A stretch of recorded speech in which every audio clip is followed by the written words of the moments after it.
876년 어느 날 도선이 송악산에 갔다가 왕건의 아버지였던 왕룡의 집을 지나치게 되었는데, 그때 왕룡의 집을 보고는 기장을 심어야 할 땅에다 어찌 삼을 심었느냐며 이 말 한마디를 남기곤 그대로 길을 떠났습니다. 그래서 왕룡은 도선을 쫓아가 자초지종을 물었는데, 지금 살고 있는 집이 백두산의 기운을 잇고 있으니 집을 개조해 66으로 짓고 36구로 만들면 귀한 인물이 태어날 것이라고 말해주는 것이었습니다.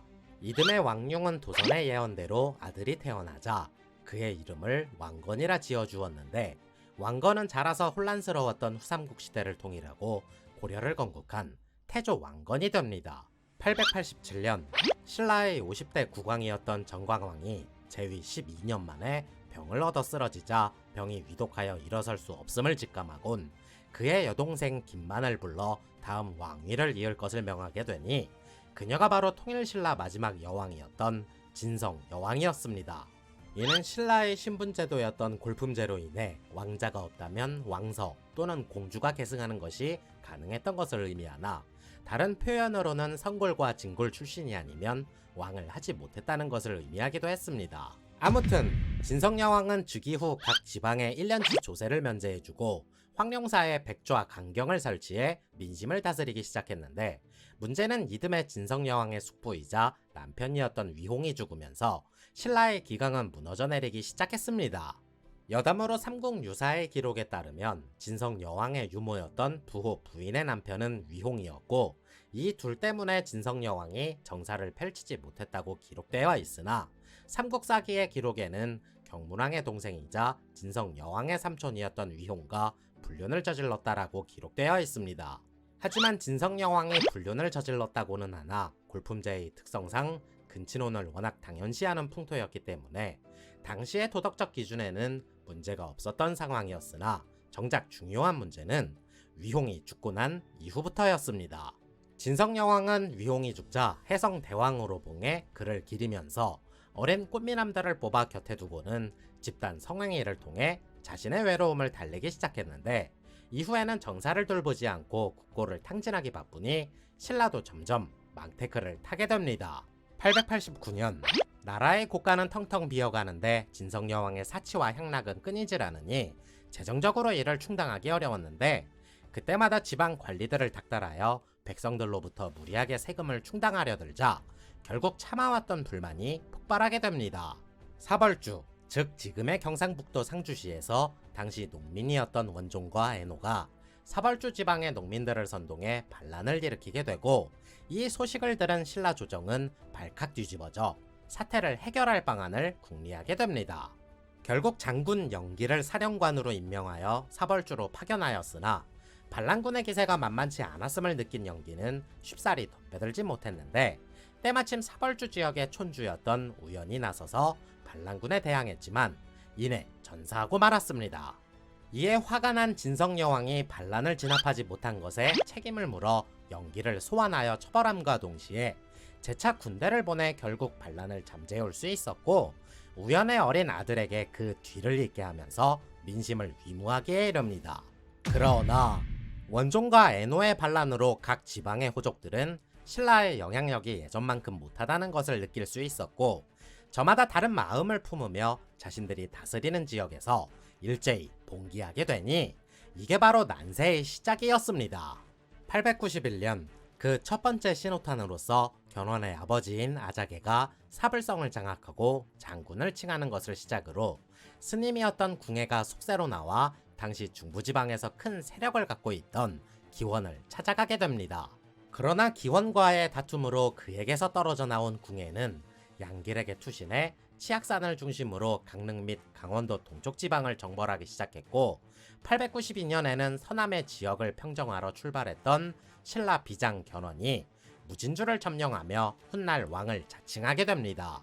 894년 최치환이 당나라 유학을 마치고 귀국했으나 암울해져만 가는 신라의 미래를 걱정하며 진성여왕에게 시무 10조를 건의하게 되는데, 진성여왕은 이를 받아들여 그를 육두품 최고의 지위인 아찬으로 임명하게 됩니다.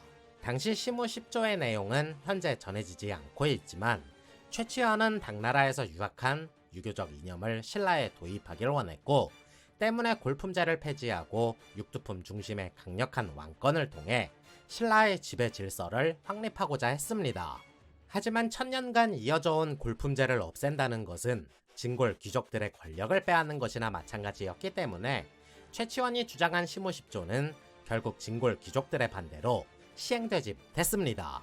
결국 진성여왕은 헌각왕의 서자였던 효공왕 김유를 태자로 책봉하며 시국을 안정시키려 하였으며, 그로부터 2년 뒤인 897년 나라가 어지러워진 것은 자신이 부덕한 탓이라며 스스로 왕위에서 물러나게 됩니다. 하지만 그는 서자였기 때문에 정통성이 약했으며 10살의 어린 나이로 왕위에 올랐기 때문에 정치적 지지 기반이 없다시피 한 상황인지라 왕으로서의 실권조차 없던 상황이었습니다. 그래서 당시 막강한 영향력을 발휘했던 박예겸의 딸과 혼인함으로써 보다 안정적으로 정치적 친위 세력을 확보하고자 했는데, 이는 단순히 명분을 쌓기 위한 임시 방편이었을 뿐 사실상 신라의 권력은 모두 박예겸에게 넘어가는 결과를 낳게 됩니다. 그리고 이 시기 이후부터 한반도는 각 지방의 호족들이 난립하는 군웅 할거의 시대로 접어들게 됩니다.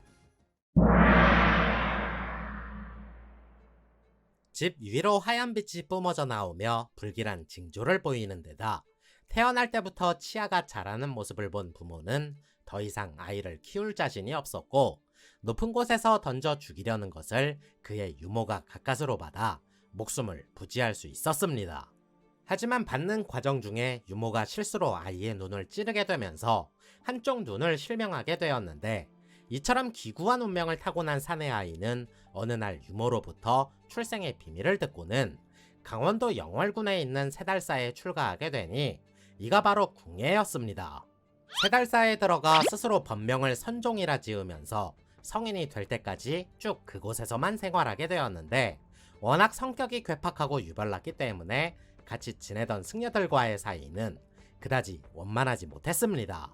그러던 어느 날 까마귀가 하늘을 날다 자신이 있는 쪽으로 날아오더니 산가지를 떨구고 갔는데, 그 산가지에 임금 왕자가 새겨져 있는 것을 보고는 매우 기이하게 여겨 훗날 자신이 대단한 인물이 될 것이라 예감하게 됩니다. 891년 원종과 애노의 난이 일어나며 세상이 시끄러워지자 궁예는 미륵의 세상을 모두에게 전하기 위해 속세로 내려오게 되었고, 당시 북원, 즉 강원도 원주시에서 세를 불려가던 양길이 아닌 죽주에서 크게 맹위를 떨치던 기원의 밑으로 들어가게 됩니다.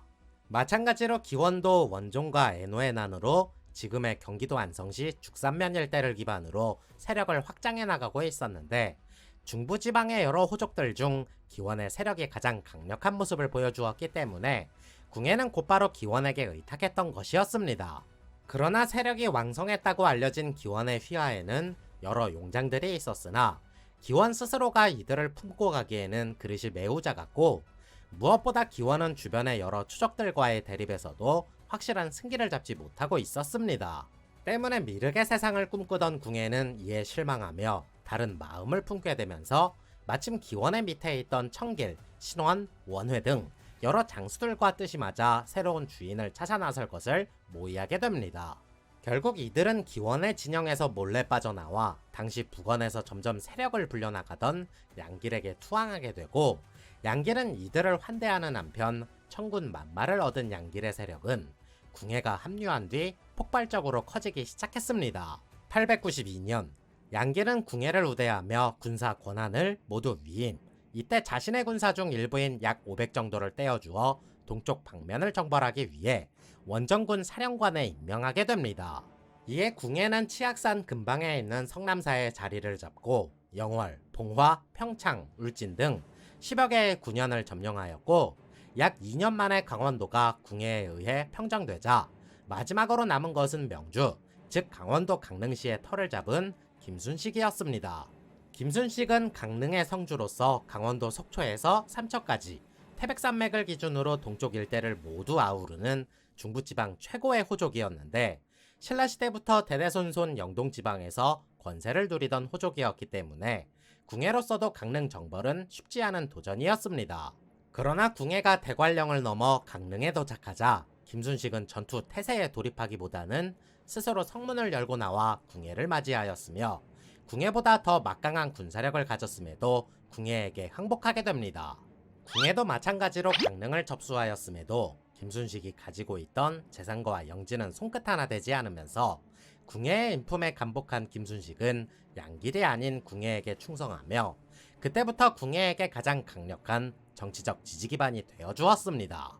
여담으로 김순식의 진짜 성은 김씨가 아니고 이후 고려가 건국되면서 왕씨성을 하사받았기 때문에 고려사에는 왕순식으로 기록되어 있는데 궁예가 몰락하고 왕건이 고려를 건국하였음에도 928년까지 고려에 항복하지 않았던 인물이었습니다.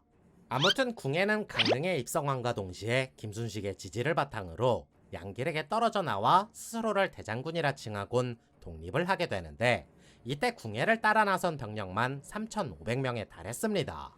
895년 독자 세력을 구축한 궁예는 인제, 화천, 김화, 철원 등을 정벌해 나가기 시작했고 1년 후인 896년 철원을 도읍으로 삼아 세력을 안정화시키는 한편 토상군을 넘어 패서지방으로 진출하면서 황해도 지방을 정벌할 계획을 세우게 됩니다. 당시 황해도 호족이었던 박지윤, 황보제공, 유천공, 왕룡 등 패서지방 호족들이 대거 궁예를 두려워하여 투항하였으나 연안군 호족이던 유궁수는 궁예를 인정하지 못한다며 줄곧 맞서게 되는데 궁예에게도 유궁순의 전력은 상당한 골칫거리였습니다. 하지만 약 1년간의 전투 끝에 유궁순이 패배하자 궁예는 황해도 일대를 완전히 편입시킨 뒤 897년 송악으로 다시 도읍을 옮기게 되었고 궁예에게 맞서던 연천, 장단, 김포, 강화 등 여러 지방의 호족들도 순서대로 정복됩니다. 899년 궁예가 약 5년 만에 강원도 북부, 경기도 북부, 황해도 북부 지방을 점령하며 광활한 영토를 손에 넣게 되자 다음은 자신 차례라고 생각했던 양길이 궁예에게 먼저 선전포고를 하면서 중부지방의 패권을 놓고 드디어 양길과 궁예가 충돌하게 됩니다. 주변 호족들을 규합해 연합군을 만든 양길은 비뇌성, 즉 지금의 축주산성이 있는 경기도 안성시 축산면에서 만나 대접전을 펼치게 되는데 양측 모두 자신들의 영토에서 긁어모을 수 있는 병력은 다 긁어와서 붙었음에도 전투는 싱겁게 끝이 나게 됩니다. 전투에서 대승함에 따라 완전히 승기를 잡은 궁예는 왕건을 총사령관으로 임명, 이듬해 900년이 되자 청주와 충주에 있던 양길의 부장인 청길과 신원 등을 토벌해 수백산맥 이북의 영토마저 자신의 영토로 편입시키게 됩니다.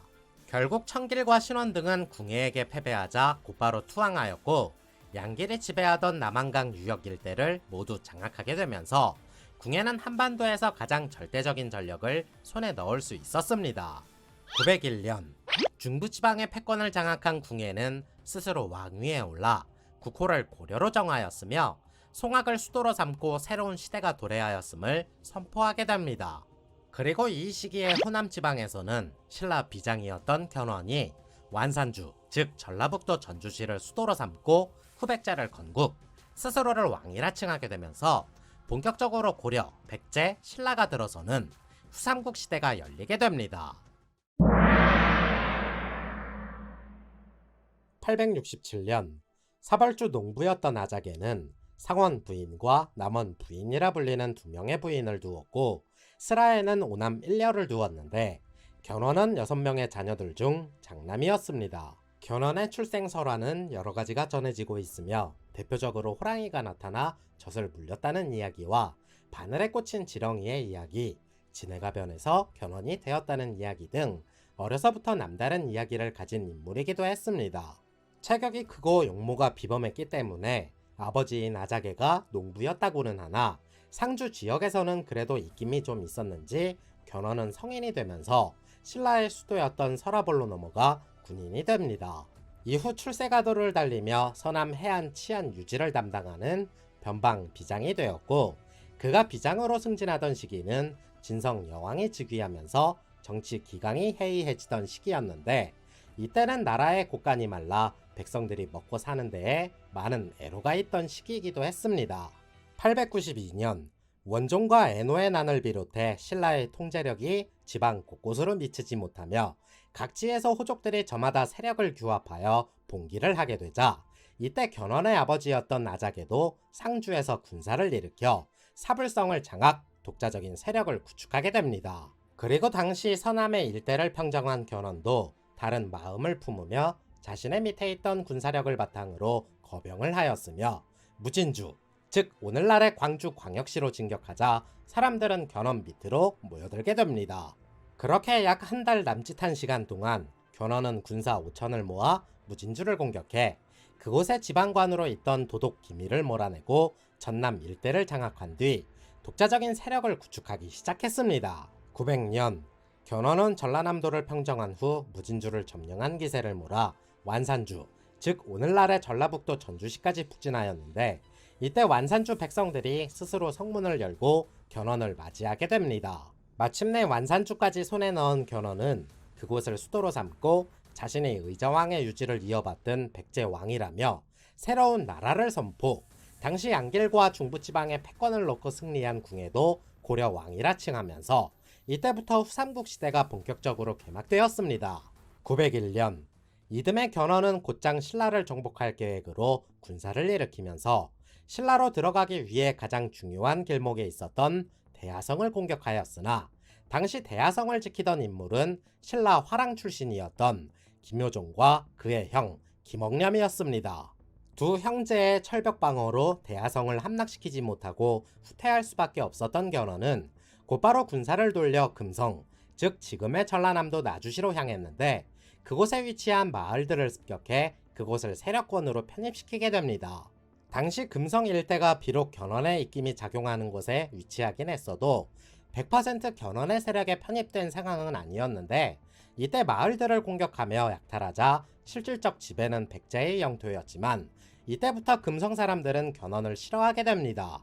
903년, 금성은 전라남도의 곡창지대였을 뿐만 아니라 중국과의 교류를 위해 필요한 무역 거점이다 보니 견훤에게 등을 돌려버린 민심을 파악했던 궁예는 왕건을 파견해 진도를 포함 금성 지역 일대를 무력 점거하는 데에 성공하게 됩니다. 당시 왕건은 고려 수군 총대장으로서 진도에 상륙해 금성을 공격하여 함락시켰으며 곧바로 방어 거점을 확보하여 10여 9년을 공격, 금성 일대를 점령하였습니다. 그 후 왕건은 금성을 나주라고 이름을 고친 뒤 군사를 나누어 지키게 하고 돌아왔으나 견훤 입장에서는 자신이 군사를 일으킨 무진주와 상당히 가까웠던 데다 보급을 위해 필수적인 요충지였던 나주를 빼앗겼다는 사실에 적잖이 당황하였습니다. 904년, 궁예는 백관을 설치하고 문물 제도를 정비한 뒤 국호를 고려해서 마진으로 바꾸었으며 이듬해 905년이 되자 수도를 다시 철원으로 옮기고 신라 변방 지역을 공격하니 마진군의 기세에 주눅든 신라군은 쉽사리 덤벼들지 못했습니다. 때문에 궁예는 이러한 기세를 몰아 906년 1월 왕건을 총대장으로 군사 3천을 내어주고 상주를 공격하게 하였는데 이미 나주에서의 군사적 지리적 이점을 놓친 견훤은 이곳마저 마진에게 내어준다면 신라로 진출할 길이 막힌다고 보았습니다. 그리하여 견훤도 곧바로 군사를 일으켜 상주로 진출하였으나 왕건이 이끄는 군사들에게 번번이 패배, 결국 숱한 전투 끝에 아작에가 있던 사불성을 중심으로 위쪽은 마진군이, 아래쪽은 백제군이 차지할 수 있게 됩니다. 이곳은 소백산맥을 넘어 신라 서라벌로 진격할 수 있는 낙동강 상류 지역의 중심으로서 삼국에게 있어 가장 중요한 군사적 요충지였기 때문에 견훤이 문경과 영주 등지를 차지함에 따라 마진군의 진격을 잠시나마 멈출 수 있었습니다. 그래서 견훤은 이후에 일성군, 즉 지금의 경상북도 구미시 선산군 일대로 재진격해 10여 개 성을 점령함으로써 낙동강 중류의 전략적 요충지 대부분들을 확보할 수 있었고 신라는 전대 왕들이 약 500년 동안 다져놓은 전략적 요충지를 한순간에 뺏김으로 인해 세력이 더욱 위축될 수밖에 없었습니다. 909년, 마진군이 나주를 점령한 뒤 마진과 백제는 그곳에서 크고 작은 전투를 쉼없이 벌이고 있었고 나주에서의 영향력을 넓혀가려던 마진과 나주를 수복하려는 백제는 서로 부딪힐 수밖에 없었는데 견훤은 다시 대대적으로 군사를 일으켜 나주를 탈환하려는 움직임을 보이게 됩니다. 이에 궁예도 왕건을 대장군에 임명해 나주를 방어하도록 하였으며 왕건이 이끄는 수군은 보기 좋게 진도를 함락시킨 뒤 곧바로 고이도로 나아가 상륙 거점을 확보하였습니다. 그리고 견훤도 군사 3천을 이끌고 왕건에게 대항하기 위해 덕진포로 나아갔으나 왕건의 계책에 휘말린 견훤은 또다시 전투에서 패배, 군사 500이 전사하며 그곳에서 후퇴할 수밖에 없었습니다. 이때 왕건은 아태현, 즉 전라남도 신안군의 반란군 대장 능창을 사로잡아 궁예에게 보냈고, 궁예는 능창에게 침을 뱉고는 그를 참수하였는데, 드라마 태조 왕건에서 유명한 짤로 나왔던 수다리가 죽었어의 수다리 이 능창을 뜻합니다. 다만 드라마상에서는 견훤의 부장으로 나왔으나 삼국유사와 삼국사기의 기록에는 독자적인 세력으로 구분짓고 있는데, 이 전투 이후부터 마진과 백제와의 전투는 새로운 국면으로 다시 접어들고 있었습니다. 910년 마진군이 나주를 점령한 뒤 북상하여 무진주를 노리고 있다는 사실을 전해들은 견훤은 이듬해 910년이 되자 직접 군사 3천을 이끌고 마진군을 격퇴하기 위해 나주를 포위했으나 쉽게 함락하지 못했습니다. 여기에 왕건의 계책으로 그곳에서 또다시 크게 패한 견훤은 결국 물러나게 되고, 이듬해 911년 왕건은 그대로 군사를 이끌고 무진주로 진격했지만, 반대로 견훤의 사위였던 지원이 튼튼히 방어를 하며 버텨내자 상황을 오래 끌 수 없었던 왕건도 이내 물러가게 됩니다. 그리고 이 시기에 궁예는 나라 이름을 태봉으로 바꾸고 연호를 수덕만세라 하였는데, 이때부터 궁예의 광기는 도를 넘어서며 스스로를 미륵이라 칭하기 시작했습니다.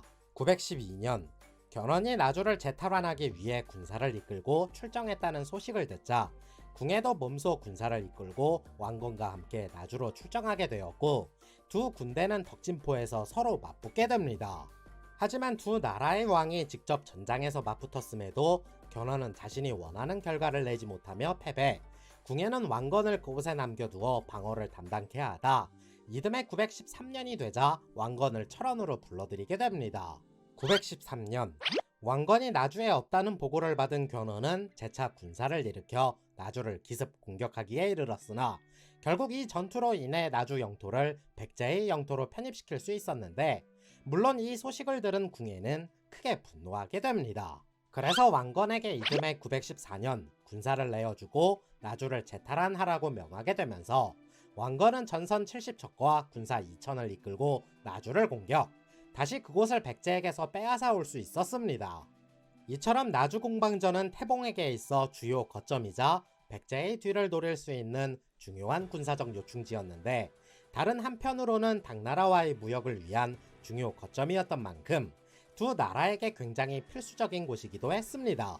견훤도 한반도의 패권을 위해 육지에서의 지리적 요충지였던 상주 전투에서 대승하며 태봉군이 경상도로 진출할 수 있는 길을 막을 수 있었으나, 나주를 내어준다면 뒤가 구릴 수밖에 없었기 때문에 견훤에게 꼭 필요한 곳이기도 했습니다. 결국 이곳은 929년이 되어서야 재차 벌어진 제2차 나주 공방전을 통해 누구의 영토인지 정확하게 판가름 나게 되면서 903년부터 약 30년간 치열하게 전투가 벌어짐으로써 결국 두 나라의 국운을 결정짓는 중요한 장소가 됩니다.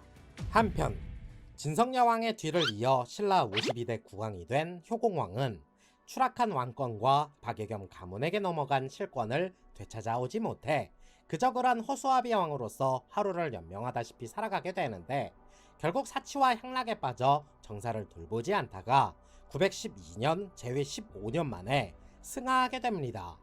그래서 박예겸의 아들 박경휘가 뒤를 이어 왕위에 올라서게 되니 이가 바로 신라 53대 국왕 신덕왕이 됩니다. 이로 인해 약 550년간 이어진 김씨 왕조가 단절됨과 동시에 반대로 8대 국왕 아달라 이사금 이후 약 728년 만에 박씨 왕조가 들어서는 결과를 낳게 되면서 신라의 국운도 그 끝을 달려가고 있었습니다. 916년 견훤은 또다시 군사를 일으켜 신라 서라벌로 진격하기 위해 중요한 군사적 요충지였던 대하성을 재차 공격하기에 이르렀으나 신라군의 철벽 방어에 막히며 결국 다음을 기약할 수밖에 없었습니다. 그리고 이 시기에 그간의 여러 공로들을 인정받아 시중의 자리에 오르며 2인자가 된 왕건은 백성들을 비롯해 많은 신하들의 지지를 얻었으나, 반대로 궁예는 자신은 미륵이니 관심법을 통해 사람들의 마음을 읽을 수 있다며 무분별하게 사람들을 숙청하기 시작했습니다. 고구려의 뒤를 잇는다는 명분으로 고려를 건국하였던 궁예였지만 자신이 데리고 있던 신하들이 다른 마음을 품지 않을까 늘 의심하기 시작했고, 무엇보다 왕건의 성장은 궁예에게는 크나큰 골칫거리였기 때문에 무언가 결단을 내려야만 하는 입장이기도 했습니다. 그래서 궁예는 공포정치를 통해 더욱 왕권을 강화함과 동시에 자신을 지지해 주었던 호족들을 지키고 왕건을 지지하는 호족들은 경계하는 움직임을 보이게 되면서 이때 왕건의 곁에 모여든 인물들을 중심으로 쿠데타가 일어날 움직임이 보이게 됩니다. 홍유, 배연경, 신순겸, 복지겸 등은 왕건을 찾아가 궁예는 예전만 못하고 포악한 탓에 민심을 잃었으니 왕건이 스스로 왕위에 올라서서 고려를 재건해 줄 것을 부탁하였으나 왕건은 쉽게 결단을 내리지 못하던 찰나 918년 마침내 결심이 선 왕건은 쿠데타를 일으키게 되고 이 소식을 전해 들은 궁예는 불이 나게 궁궐을 빠져나가 철원 동쪽으로 몸을 피신 이내 도망가던 도중 백성들에게 발각되어 무참히 살해되었습니다. 이에 왕건은 철원에서 나라 이름을 고려로 다시 바꾸면서 고려가 다시 건국되었음을 선포하며 수도를 재차 송악으로 옮겼으며 자신의 집터를 기반으로 도성을 증축하는 등 새로운 왕조의 출발을 알리게 됩니다. 하지만 농공행상에 불만을 품은 환성길이 반란을 일으켰으나 천명은 나에게 있다는 왕건의 호통에 놀라 도망치다 붙잡혀 처형당했으며 궁예의 최측근이었던 종간, 은부 등을 처형하며 후한을 없애게 됩니다. 그러나 아직까지 궁예의 손길이 곳곳에 미쳐 있었기 때문에 강릉을 중심으로 영동지방에서 대대적인 세력을 가지고 있던 김순식 등은 계속해서 항복하지 않았고 모반에 가담한 청주 지역의 호족들은 자신들의 이해 관계에 따라 사분오열된 상태였습니다. 여기에 엎친 데 덮친 격으로 충남 공주와 홍성 등 10여 개 주와 현의 마을이 왕건을 인정하지 못한다며 백제에게 투항했는데 이때 왕건에게 가장 위협적인 상대는 오로지 견훤이 이끄는 백제뿐이었습니다. 만약 견훤이 전군을 몰아 고려를 공격한다면 궁예를 지지하는 세력을 완전히 정리하지 못한 왕건에게는 큰 타격이 될 수도 있었기 때문에 가급적이면 견훤과 손을 잡고 충돌은 피하고자 했습니다. 당시 견훤은 고려가 알아서 내분으로 망할 것이라고 생각했기 때문에 설령 왕건이 혼란을 수습한다고 하더라도 그 사이에 신라를 정벌할 수만 있다면 고려와의 맞다이도 충분히 승산이 있다고 보았습니다. 그런데 견훤의 아버지이자 사벌주 지방의 호적으로 있던 아자개가 자신의 아들이 아닌 왕건을 지지하며 투항하는 일이 발생하게 됩니다. 고려사 기록에 따르면 아자개가 사벌주를 왕건에게 바치자 왕건은 크게 환대하며 아자개를 맞아들였다고 하는데 오히려 아자개의 사후 기록에는 일개 도적 괴수였다고 기록함으로써 다소 이중적인 태도를 보여주게 됩니다. 아자개와 견훤은 각기 성이 달라 진짜 부자관계인지 의심되는 정황이 있으나 대체적으로 여러 사학자들이 연구를 통해 유추한 결과로는 부잣관계는 맞지만 사이는 좋지 못했다고 이해하는 상황입니다. 아자개의 본래 이름은 이아자개, 다른 이름으로는 이원선이라고도 하는데 확실한 증거는 없는 상태이며 견훤의 성도 원래는 이씨였지만 아버지에게 따로 떨어져 나와 백제를 건국하던 시기쯤 견씨로 성을 바꾸었다고 보고 있습니다. 두 부자의 관계는 전해지는 이야기에 따르면 가업을 잇기를 바라는 아버지와 스스로 성공하고 싶은 견훤의 의견이 충돌해 집에서 출가하여 군인이 되었다고 하고 있으며 원래부터 사이가 좋지 못했다고 전해지고 있습니다. 아무튼 당시 백제는 공격적인 움직임을 통해 상대 국가들을 무력으로 점거해 나가는 정책을 취했으나 고려는 유화적인 움직임을 통해 상대 국가들을 포섭하려 했기 때문에 두 나라의 출발점은 각기 다른 양상을 보이게 됩니다. 때문에 유명무실했던 신라 왕조는 땅만 차지하고 있었을 뿐 거의 제기능을 못하던 나라였고 고려와 백제는 누가 먼저 이 신라 땅을 병합하느냐가 가장 중요한 포인트였기 때문에 두 나라에게 있어 신라 영토는 명분상으로도 매우 중요한 역할을 차지하게 됩니다. 그래서 견훤은 고려가 내분으로 시끄러운 사이 신라를 빠른 시일 안에 무너뜨리고자 고려의 화친을 받아들임과 동시에 한편으로는 군사를 일으켜 신라를 공격할 계획을 세우게 되니 견훤에게 있어 최우선 과제는 과거에도 두 차례나 자신을 패배시켰던 대하성을 공격하는 일이었습니다. 920년 견훤은 군사 1만을 이끌고 대하성을 공격하여 함락시키게 되면서 서라벌로 진격할 수 있는 루트를 확보, 그대로 기세를 몰아 구사성과 진래군으로 진출해 신라의 수도가 있는 서라벌 턱 밑까지 쳐들어가게 됩니다. 이에 위기의식을 느낀 신라는 아찬 김류를 보내 고려에 원병을 요청하게 되면서 고려와 전면전이 부담스러웠던 견훤이 군사를 물리며 크고 작은 국지전만 반복되었을 뿐 두 나라가 직접적으로 부딪히는 일은 없었습니다. 한편 신라 53대 국왕이던 신덕왕이 죽고 54대 국왕 경명왕이 등극하였으나 일길찬 김현승 등의 반란으로 나라가 시끄러워졌으며 이 시기에 백제의 공격으로 대하성 일대를 잃어버리게 됨으로써 옛 가야 지방의 영토를 약 260년 만에 상실하게 됩니다. 이후 친고려 정책으로 고려와 동맹을 맺어 그 명맥은 간신히 이어갈 수 있었으나 백제의 침공으로 대하성을 내주면서 수도였던 서라벌을 지킬 최후의 마지노선이 뚫렸으니 신라의 구군은 풍전등화와 같았습니다. 924년 이러한 신라의 친고려 정책으로 위기감을 느낀 견훤은 대하성을 지키던 넷째 아들 금강에게 명해 군사를 이끌고 조물성으로 나아가 그곳을 공략하도록 지시하게 됩니다.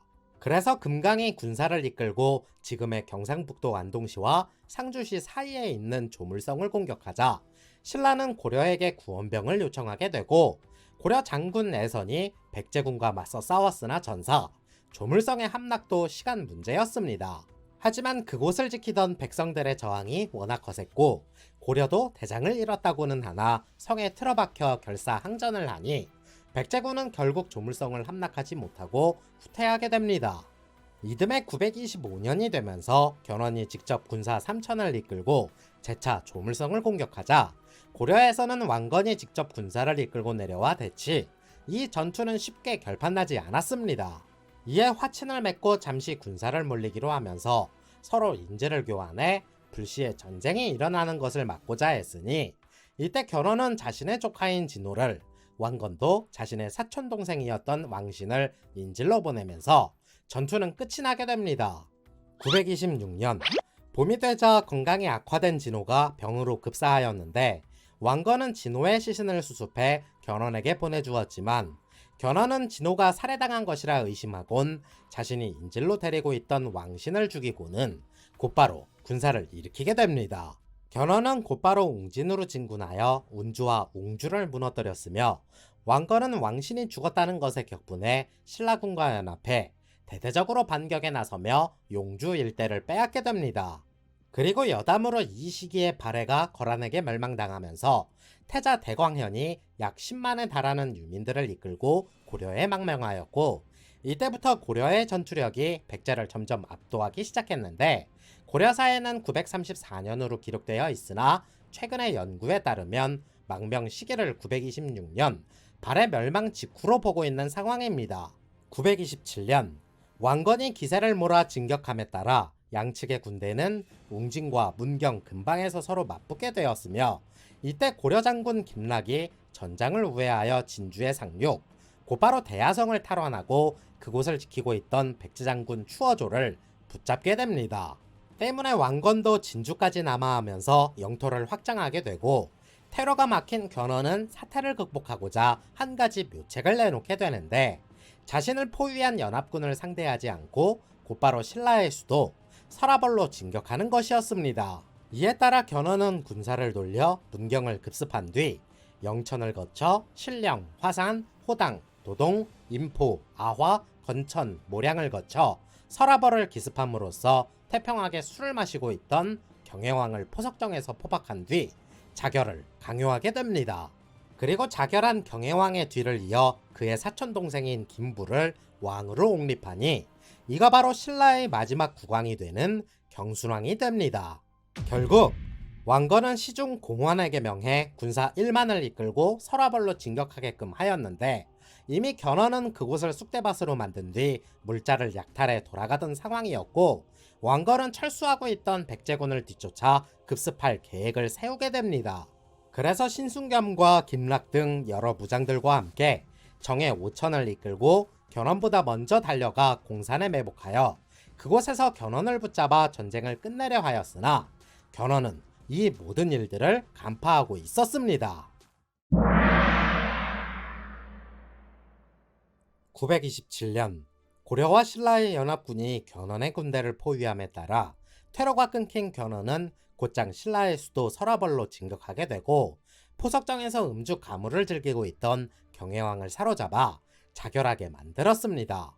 그리고 경순왕을 옹립하고 서라벌을 약탈한 뒤 그곳을 빠져나와 자신의 영토로 되돌아가려 하였고, 견훤이 서라벌을 급습했다는 소식을 들은 왕건은 서라벌로 지원군 1만을 급파했으나 이미 때는 늦은 뒤였습니다.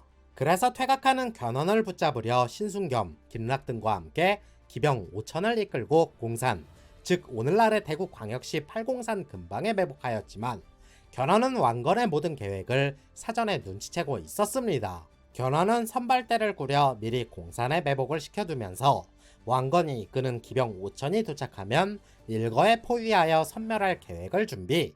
견훤의 계책을 눈치채지 못했던 왕건은 그곳에서 견훤의 부대가 나타나자 적잖이 당황하게 됩니다. 때문에 철저하게 깨부셔진 왕건의 부대는 큰 혼란에 빠지며 선봉장 김락이 전사하는 와중에도 분전하였으나, 속속 도착하는 견훤의 부대에게 겹겹이 포위되며 진퇴양난의 처지에 놓이게 됩니다. 그래서 왕건이 죽을 고비에 놓이자 곁에 있던 신순겸은 왕건에게 병사 갑옷을 입히고 스스로 왕건으로 분장하여 도망치게 하였는데, 백제군은 도망치는 신순겸이 왕건일 거라 착각하곤 그를 뒤쫓게 됩니다. 결국 신순겸은 백제군의 포위를 뚫지 못하고 공산에서 전사하였으며, 왕건이 이끌고 온 기병 5천도 전멸함과 동시에 고려는 공산 전투의 패배로 큰 타격을 받을 수밖에 없었습니다.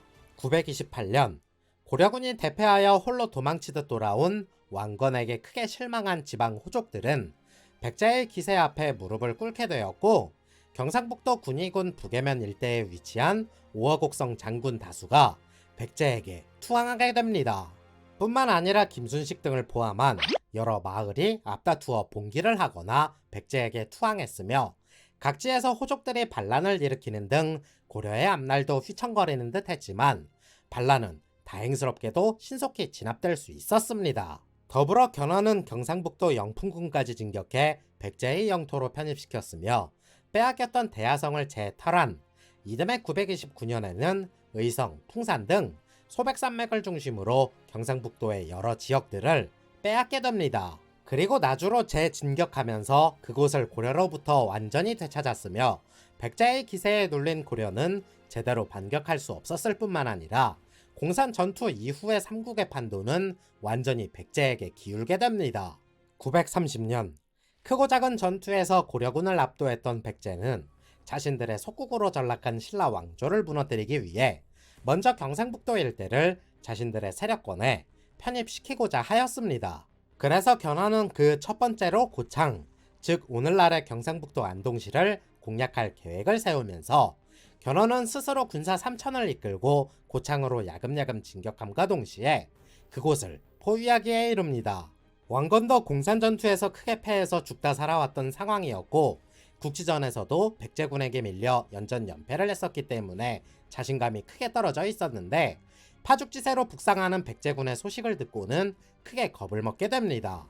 하지만 당시 왕건의 곁에서 고려 최강의 무장으로 이름을 날리고 있던 유금필은 고창을 버리고 퇴각한다면 더 이상 백제군과 대항할 방도가 없다며 자신이 직접 선봉에 나서서 백제군을 물리치겠다 호언장담하게 됩니다.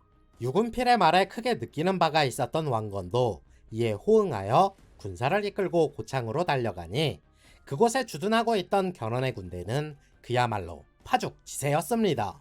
때문에 이 모습을 본 왕건은 또 한 번 견훤의 군대에 기가 눌려 혹여 패배할 경우 사로잡힐 것을 우려해 미리 도망칠 길을 닦으라 지시하였으나, 유금필은 도망갈 생각은 버리고 지금 이 전투에만 집중해야 된다며 왕건을 설득하게 됩니다.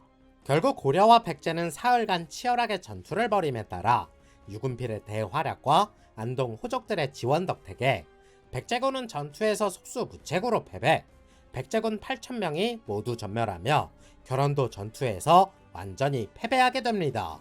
고창 전투에서 패배함에 따라 삼국의 주도권을 완전히 장악하고 있었던 백제는 이때를 기점으로 내리막 태클을 타기 시작했는데, 경상북도를 완전히 자신의 손아귀에 넣어 그 기세로 신라까지 병합시키려던 계획은 완전히 물거품이 됩니다. 뿐만 아니라 영천, 안동, 청송 등 30여 개의 군현이 왕건에게 항복하기 시작했으며 강릉부터 안동, 울산에 이르기까지 동해안 100여 개의 성들이 고려에 항복하였고 울릉도에서 사신을 보내 토산물을 바치게 됩니다. 932년 백제를 대표하는 장군이자 충청북도 보은에 위치한 매곡성 성주였던 공직이 고려에 투항하였는데 삼국유사의 기록에 따르면 크게 분노한 견훤이 공직의 자식들을 붙잡아 다리 힘줄을 불로 지져 끊었다고 기록되어 있습니다. 매곡성은 백제에게 있어 굉장히 중요한 전략적 가치를 지닌 곳인데 그것을 고려군이 피 한 방울 흘리지 않고 가져갔으니 견훤의 입장에서는 피가 거꾸로 솟는 입장이었습니다. 그래서 공직의 투항과 중부지방의 패권을 완전히 장악하기 위해 왕건은 곧장 군사를 일으켜 일모 산성을 공격하였으나 그다지 재미는 보지 못했습니다. 반면에 견훤은 수군을 대대적으로 모집해 군사를 일으켜 예성강으로 쳐들어갔으며 염주, 백주, 정주 등에 정박해 있는 배 100척과 저산도 목장에 있는 말 300비를 약탈하게 됩니다. 더불어 이곳에서의 승리로 기세가 오른 견훤은 장군 상해에게 수군을 떼어주고 평안북도 용천까지 공격하게 하였으며 이곳을 구원하기 위해 나선 고려 수군을 모두 전멸시키게 됩니다. 결국 일진일퇴를 거듭하는 두 나라의 전투는 어느덧 막바지를 향해 나아가고 있었으나 패배의 그림자는 백제를 어둡게 비추기 시작하였으니 다름 아닌 후사와 관련된 문제들이었습니다.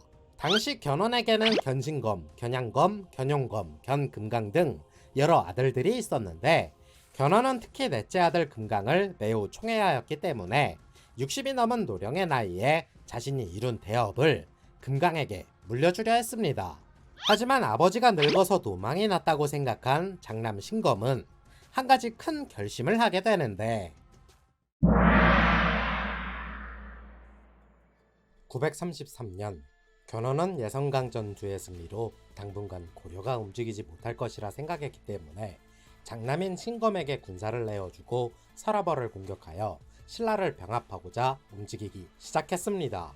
백제군이 신라 영토를 침범해 마을을 약탈한다는 소식을 듣게 된 고려는 급한 대로 유금필에게 장정 80명만 내어주고 급히 파견하게 됐는데 유금필은 서라벌로 진입하기 전 사탄에서 백제군을 만나 서라벌을 포위하고 있던 백제군의 포위망을 뚫어내게 됩니다. 이에 유금필의 용맹무쌍한 활약에 겁이 난 신검은 일주일 동안 그와 맞서 싸웠으나 패색이 짙어지자 군대를 물리기 시작했고 유금필은 도망치는 신검을 쫓아 자도에서 백제군을 또 한 번 격파하기에 이릅니다. 934년 사탄과 자도에서 승리한 고려는 다시 한번 백제에게 빼앗긴 운주성을 되찾기 위해 왕건이 직접 친정에 나서며 대대적으로 군사를 일으키게 되고 견훤도 이에 호응하듯 군사 5천을 이끌고 운주성으로 향하게 됩니다. 그러나 견훤은 백제군이 사탄과 자도에서 패배했다고는 하나 예성강 전투를 비롯해 다수의 전투에서 승리를 해왔기 때문에 자신들이 더욱 우위에 있을 것이라 판단했는데 왕건이 이끌고 온 군대를 보자 고려군의 위용에 기세가 눌리게 됩니다. 그래서 이대로 맞붙으면 승산이 없다고 판단했기 때문에 조금 더 시간을 벌어보겠다는 생각으로 왕건에게 화친을 제의하지만 유금필이 나서서 이를 강력하게 반대하였습니다. 유금필은 자신에게 날랜 기병을 내어주면 지금이라도 백제군을 격파해 보이겠다며 호언장담하게 되고 왕건도 이에 흡족해하며 군사를 내어주었고 유금필은 백제군이 진을 치기도 전에 공격, 그대로 백제군을 격파하게 됩니다. 여기서 유금필의 공격에 백제군은 혼비백산 도망치다 죽기 바빴으며 그곳에서 죽이거나 포로로 잡은 숫자만 3,000명에 달했고 용장 상달과 최필 등이 포로로 붙잡히며 완전히 대패를 하게 됩니다. 결국 견훤은 이 전투에서의 패배로 70세에 가까운 자신의 나이가 백제의 미래를 발목 잡는다고 생각했기 때문에 후계자를 정해 백제 왕의 자리를 넘기고자 결심을 하게 됩니다. 그래서 여러 자식들이 있었으나 특히 넷째 아들이었던 금강을 어여삐 여겼기에 장남 신검을 제외하고 곧바로 넷째인 금강에게 왕위를 물려주려 하였으나 이 소식을 들은 신검은 크게 분노하였습니다. 그래서 그간 고려와의 대립을 통해 아버지가 조금 더 강경한 자세를 취하길 원했으나 이미 노쇠한 데다 판단력이 흐려졌다고 판단했고 그러한 결과가 자신이 아닌 넷째 금강에게 후계자를 물려주는 계기가 되었다고 판단했습니다. 결국 견훤의 신복이던 능환이 신검에게부터 두 아우인 양검과 용검 등과 함께 아버지를 밀어내고 새롭게 왕위에 오를 계획을 세우게 됩니다. 935년 마침내 신검이 군사를 일으켜 아버지 견훤을 폐위하곤 금산사에 유폐시켰으며 동생 금강을 살해하곤 스스로 왕위에 오르게 됩니다. 하지만 대부분의 백제 호족들은 견훤을 왕으로서 모시며 충성을 다하고 있던 상황인지라 신검이 견훤을 몰아내고 새롭게 왕이 된 것을 그다지 탐탁치 않게 생각했습니다. 그리고 견훤은 아들에게 왕위를 빼앗겼다는 사실에 분노를 감추지 못함에 따라 결국 금산사에 유폐된 지 3개월 만에 그곳을 몰래 빠져나와 라주로 피신했으며 그곳에서 왕건에게 투항 의사를 밝히게 됩니다. 왕건은 곧바로 유근필에게 명해 전선 40척을 이끌고 라주로 내려가 견훤을 모셔오도록 하였으며 우여곡절 끝에 견훤을 만난 왕건은 그를 나라의 큰 어르신이라 하여 상보라고 높여 부르며 깍듯하게 모시게 됩니다. 그리고 그해 11월이 되자 견훤이 고려에 투항했다는 사실이 신라에도 알려지며 이 소식은 경순왕에게도 전해지게 되니 경순왕은 더 이상 역사의 흐름을 거스를 수 없다고 판단, 고려에 항복 의사를 표시하게 됩니다. 그리고 경순왕은 서라벌에서 나와 수레에 보물을 가득 싣고 왕건이 있는 곳으로 향했는데 그 행렬이 30리에 이를 만큼 굉장히 장관이었다고 기록되어 있습니다. 더불어 왕건은 경순왕의 큰 아버지였던 김억렴의 딸과 결혼해 왕욱을 낳았는데 이 왕욱의 아들이 바로 고려의 전성기를 이끌었던 8대 국왕 현종이었습니다. 936년 견훤이 고려에 투항하고 신라마저 고려에 항복하면서 신검이 이끄는 백제의 사기는 말이 아니었습니다. 더군다나 견훤을 몰아내고 왕이 된 신검을 여전히 왕으로서 인정하지 않으며 각 지역을 다스리던 백제 호족들은 저마다 불만을 터뜨리게 되니 그중 세력이 가장 강성했던 견훤의 사위 박영규가 반기를 들게 됩니다. 박영규는 승주, 즉 오늘날의 전라남도 순천시의 대호족이었는데 백제에게는 전략적 요충지였던 대하성과 가까운 지역이라 견훤에게 큰 신임을 받았고 박영규도 그에 보답하듯 견훤에게 충성을 다하던 충신이었습니다. 그런데 신검이 뜬금없이 견훤을 몰아내고 왕을 칭하자 박영규는 이에 격분하며 왕건에게 밀서를 보내 투항할 의사를 내비치게 되고 왕건 역시 박영규의 밀서에 크게 기뻐하게 됩니다. 마침내 견훤은 왕건에게 신검을 토벌해줄 것을 요청하게 되고 왕건은 이를 받아들여 태자 왕무와 박수리를 비롯 여러 대신들에게 출정을 명하게 됩니다. 그리고 왕건은 이번 백제와의 전투를 승리로 이끌 수만 있다면 천하통일 대업에 보다 한 걸음 다가설 수 있는 유리한 위치를 선점할 수 있게 됩니다. 936년 견훤의 요청을 받아들여 백제를 토벌하기 위해 대대적으로 군사를 일으킨 왕건은 곧바로 태자 왕무와 박수리를 불러 군사 1만을 내어주고 선봉을 맡게 했으며 곧바로 고려 전군을 동원해 출정하기 시작했습니다. 왕건은 군대를 4갈래로 나누어 총병력 약 8만에 달하는 대군을 이끌고 1, 2천, 즉 지금의 경상북도 구미시 선산읍 일대로 진출했는데 백제도 이에 호응하여 전 병력을 동원, 약 6만의 군사를 이끌고 1, 2천으로 향하게 됩니다. 양측의 군대는 1, 2천을 사이에 두고 남과 북으로 갈라져 대치하기 시작했고 군사들의 발걸음으로 일어난 흙먼지가 사방을 메우고 있었습니다. 그런데 백제 좌군을 맡고 있던 일부 장수들이 강 건너에 있는 견훤을 보자 창을 버리고 와서 항복하는 일이 벌어졌는데 이 모습을 본 백제군의 사기가 크게 떨어져 감히 진격하지 못하고 있었습니다. 이때 왕건은 투항한 백제 장군들을 위로하며 신검의 위치를 묻자 이들은 신검이 중군에 있으니 양 갈래로 군사를 나누어 일시에 들이치면 사로잡을 수 있다고 하였고 왕건은 곧바로 군사들에게 명해 진격할 것을 지시하게 됩니다. 결국 고려군이 일시에 백제군에게 들이닥치며 전투가 시작되었으나 백제군의 우군을 맡고 있던 박영규마저 고려군의 투항, 백제군을 향해 창끝을 돌리기 시작하니 혼란스러워진 백제군은 결국 물러나게 됩니다. 그래서 이 전투로 인해 백제군은 3,200명이 포로로 붙잡히고 5,700명이 전사했으며 신검은 고려군의 포위망을 가까스로 벗어나 퇴각하게 됩니다. 신검은 추풍령을 지나 탄령을 거쳐 황산군, 즉 충청남도 논산시까지 도망쳤으나 자신을 따라오는 백제 장수들과 병사들의 몰골이 말이 아니었기 때문에 신검은 망연자실할 수밖에 없었습니다. 결국 신검을 사로잡기 위해 쫓아온 고려군에 의해 포위되어 오도가도 못하는 신세가 되자 자신이 이끄는 장수들과 함께 고려에 항복, 1, 2천 전투도 고려군의 대승으로 끝이 나게 됩니다. 왕건은 투항한 백제 장수들을 모조리 처형하여 견훤의 억울함을 달래주었으나 신검에게는 아버지 견훤에게 효를 다할 것을 명하곤 살려주게 되는데 가장 죽어야 할 맏아들이 살아있으니 견훤은 결국 화병이 나서 얼마 뒤 병사하게 됩니다. 마침내 그해 12월 송악으로 돌아온 왕건은 문무 백관들에게 조화를 받으며 삼국이 통일되었음을 선포하였고 새롭게 건국된 고려는 이후 조선이 건국되기 전까지 약 474년간 이어질 수 있었습니다. 안녕하세요. 5분 순삭 한국사 채널 알고TV 운영자입니다. 오랜 시간 동안 준비해온 후삼국시대 편이 이번 8화를 끝으로 종료되었습니다. 당초 7월 15일 고려시대를 완결하고 곧바로 후삼국시대를 시리즈로 제작하려 하였으나 워낙 방대한 이야기에 등장하는 인물들이 많았기 때문에 어떻게 어떠한 분량으로 조절해서 영상으로 제작해야 될지 고민이 많았습니다.